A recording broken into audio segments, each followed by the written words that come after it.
Sex Talk with Erica Miley. 'Cause sexuality is tough. And okay, sex just isn't good enough. No. Sex Talk with Erica Miley. Hey folks, welcome to Sex Talk with Erica Miley. Erica Miley here. You know, I like to bring people who know their resources, people who are high-level nerds like myself. So today I have brought you who GQ and Men's Health have called the world's greatest sex hacker. Kenneth Play is the author and sex educator and the author of Beyond Satisfied. Kenneth gives very specific skill acquisition to men to help bring pleasure to their female partners. Kenneth, I just can't wait for this conversation. Thanks for coming. I'm so excited to be here. I love talking to other therapists about helping clients like get the result they want and the experience they really want to feel in their body. So yeah. I'm just so excited because I think this episode is I'm gonna be coming back to it so much just to refer it to people. The thing that struck me the most, I think, up front about your book was this unique addition of QR codes. You added QR codes throughout the entire book that has specific images on how to do specific skills. Like that's not like I struggle often to find resources or come across a book or a course that has specific instructions for sexual skills. Well, I mean, we have lots of books with anatomy and things like that, but what was your thinking about creating these highly directive images in the course? I think prior to become a sex educator and a sex hacker, I was in the fitness industry for 15 years. So I'm used to teaching people literally how to do things. And I find that when I was researching and learning about sex education, it was really hard to come across like the right amount of instruction and how to cue somebody to do something. Like when you teach someone how to do a squat or a push-up or something that involves their body, the science, I mean, the fitness community has their experience and the protocol to teach. And I was like, why didn't we use that technology to teach the same thing? Because people have to feel confident in their body and also able to do something and experience it. So I basically went full on pandemic nerd mode. And since I have the time, I was in lockdown. And I find that 2D diagram is so limiting, right? I only got black and white. So there's a lot of 3D stuff that I couldn't really do. And then there's a lot of stuff that is easier to demonstrate, right? Instead of describing with words. It just doesn't translate as well. And I want to see literally the movement. So the entire, like from the start to finish. So everyone get exactly what I'm trying to like illustrate and then show them how to do. So it's quite challenging actually to do all custom diagram because a lot of sex ed stuff is missing, but I was very lucky that I have the time and their previous experience to kind of translate sexual, like fitness skill to sex skills. This feels like a duh, why didn't we do this before moment? And I'm just so glad that you got the opportunity to bring us something like this because I mean, you know, maybe one of my colleagues will come for me in the comments at some point and say like, there's these things. But I really haven't seen something that is comprehensive in showing skills. And you know, as therapists, you and I talked about this before we started recording. We can't actually do that. That's not something that our licenses allow for. So me being able to look for a course or a coach that I can actually refer somebody to that can fill in these knowledge gaps for people, I'm just so stoked. I mean, throughout your book, you also talked about maybe some of your own examples of things you've experienced. And I think people hearing their own story is so important in how we learn. And you talked about self-sabotage and anxiety and how it impacted you. But I'd really love for us to talk about it and how does it impact men's sexual health? Do you mind talking about your own example? No. I see this with my clients all the time. I talk about my average size penis all day long now for a living, which is so odd because that used to be my deepest insecurity. Like as a man, you think like being fit is like one of those things. Oh, at least I could work out and work hard. When when you believe in the myth that bigger is better, rather than this pleasure fit standpoint, that you think in your whole life, if you don't have a porn star cock, then you are worthless in the bedroom. So most men would think, can I last long enough? Can I get hard enough? Is my dick big enough? And that's all they consider as what they got to offer in the bedroom. But like the data show, so many dissatisfied heterosexual women, because they don't understand how pleasure work. They don't understand how orgasm work. They just so penis focus, which is not the answer. But not to say that if you learn how to use your penis is not going to give great pleasure, but the overemphasizing on that side, but rather than the actual technique, the connection, to know how orgasm work. So also my personal experience of building sexual confidence, I'm a place with zero self-esteem. Right. I think those lessons are really important to people, because I would never think that I'm the person I am today, but there's something like adapting a growth mindset to sexuality really profoundly changed my life. And I just want to share that with more people. You've put this beautifully, the deep interconnectedness of the emotional experience of this, also in the experience of having a lack of education, and how that plays out for all of us. And I actually pulled up the image. I don't know how we can figure out if we can show it. I'm going to try to figure out a way if we can show it with your permission. But because, trying to get YouTube or any of these other socials to not ban crap, because we're just trying to show educational information. But on page 35, y'all go get this damn book. Okay. Be Unsatisfied. Go get it so you can see this image. You actually break it down based on population, like the 2% of the population that does have this specific length, like 8 to 10 inches plus, then 23% underneath it. You break it down, and what is more average and what to expect. I don't know that I have ever seen that broken down so clearly in an image before. And I mean, of course, maybe in my education as a sex therapist, but not something that could be consumable by the public. And also most people think it's a matter of if you're not The Rock, that you're not I forgot how Tori is 6'4" or 6'6", then you are too short to be anything in life. And that's crazy, because I'm 5'9". Imagine I walk around thinking I'm 4'1" or something. That's how most men feel. But majority of the population is, in the middle. And I also did one with their vagina, vulva to penis fit. And majority of people fit on the planet is really the extreme either end of the outlier that have the most trouble.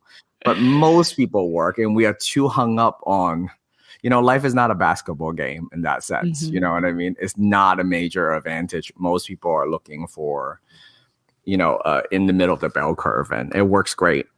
Yeah, I really do. I appreciate the very specific image. And I do think that if this image was in sex education across the world, we would have a much better understanding about, genitals can look a lot of different ways. And the average bell curve is, not the 2% of what we see in the performance of porn. And so I do want to talk a little bit about that. What other than penetration we need to be talking about, right? You in the book talk about teaching men free erotic play. And so I'm curious how you think this might deconstruct the focus of penetrative sex. Well, I think there's two parts. It's like only having one dish on the menu. We've been overemphasizing penetrative sex, and it's not the most reliable way to induce an orgasm for most female body, right? So it depends. Some women love it. It works for them most of the time, but that's a smaller percentage. However, the orgasm gap is so big, and that's why if you think about if dick is all you need, a big point-sized cock, then dildo sale will be the number one sale, right? And vibrator, I'll sell dildos any day. Yeah, absolutely. So, and also I think the bigger lesson that most men don't understand, and it's not because they're bad people, it's just that we're all robbed of good sex education. They don't understand the clitoris just like their head of their penis. Like imagine you tell most men that they should have an orgasm without the head of their penis touch and only being fucking the prostate if without warm up, and they expect it to come. And if they never learn how to do that, not that you can't, like obviously, you know, many gay men could come from their prostate, but most gay men still prefer to touch their penis while their prostate is stimulated. You know, for prostate stimulation, only orgasm is rare among gay men too. So if they understand their anatomy is that, you know, the parts are very similar. If you just stimulated the part that is most reliable, like the head of the penis and the clitoris, then more people will have more orgasms. Absolutely. And we also have this very extreme view in America. Either you could have a carnivore diet or meat, or you're a vegan. So we like to like isolate to one thing, less G-spot only or A-spot only or whatever. And to me, it's like when you cook a meal, you want to taste all the flavor. You want the appetizer, you want the main course, you want the dessert, and they're just different flavors.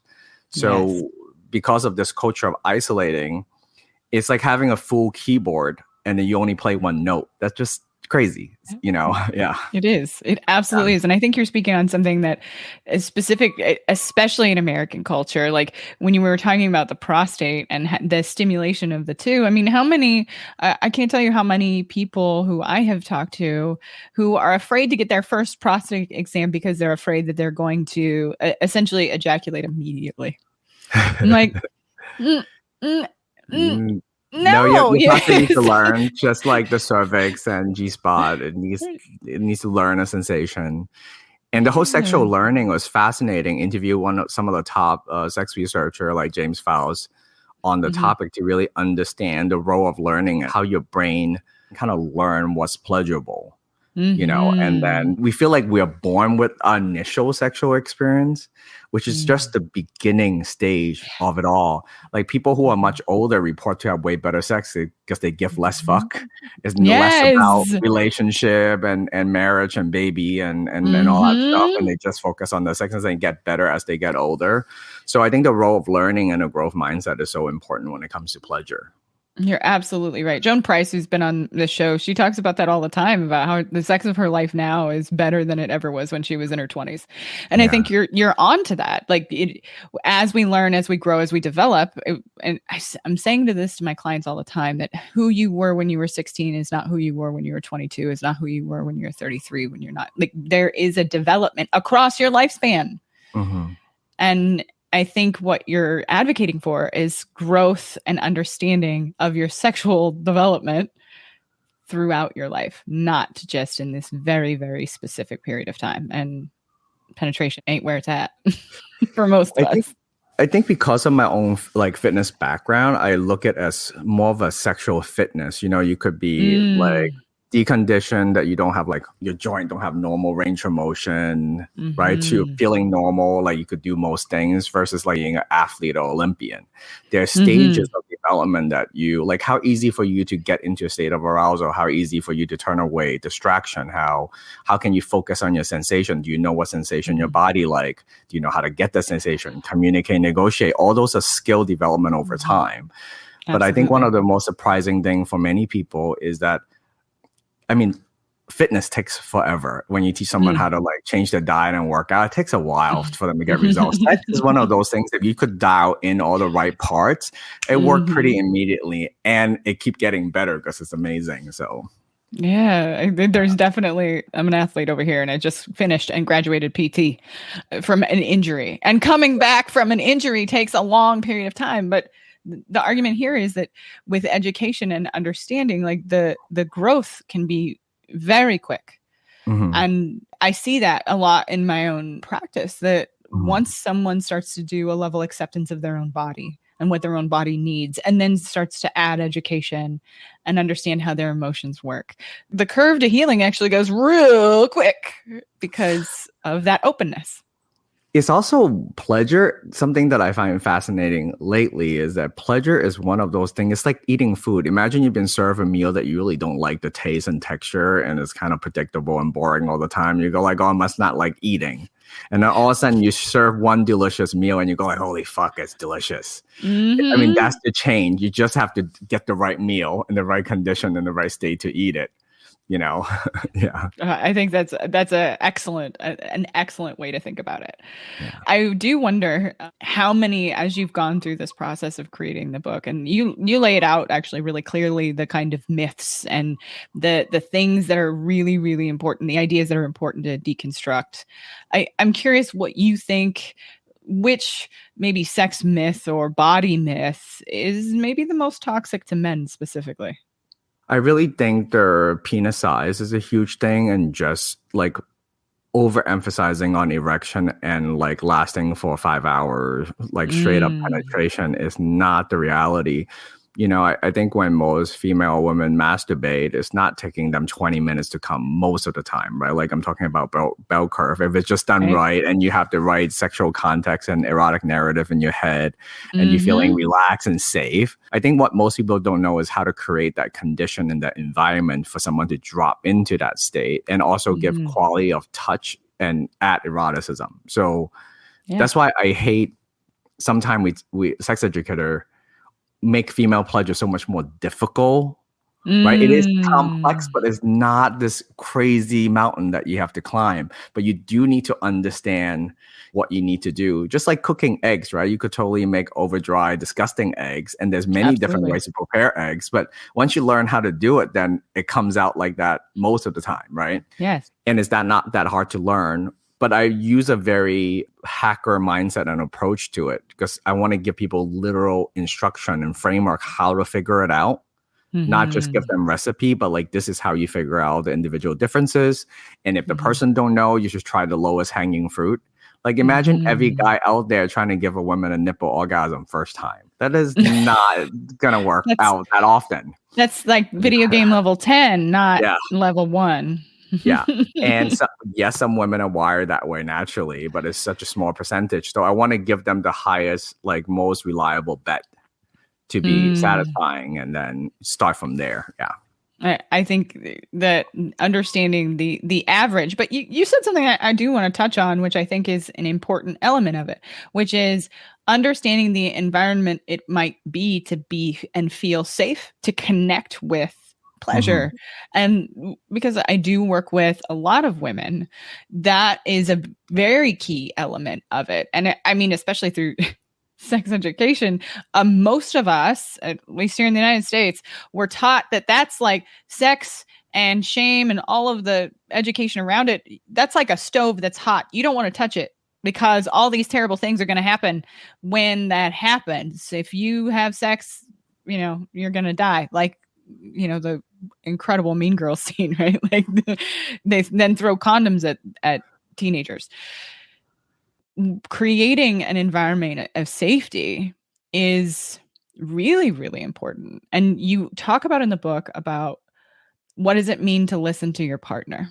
Can you talk about that a little bit? Yeah, absolutely. I think our ability to read erotic cue, first you have to care about your partner's pleasure, and then you have to be able to have your own level of interoception, like feeling your own feelings, and then picking up those cues by looking at your partner. So it's like breath, sound, and movement, and what is a pleasurable sign versus what is not.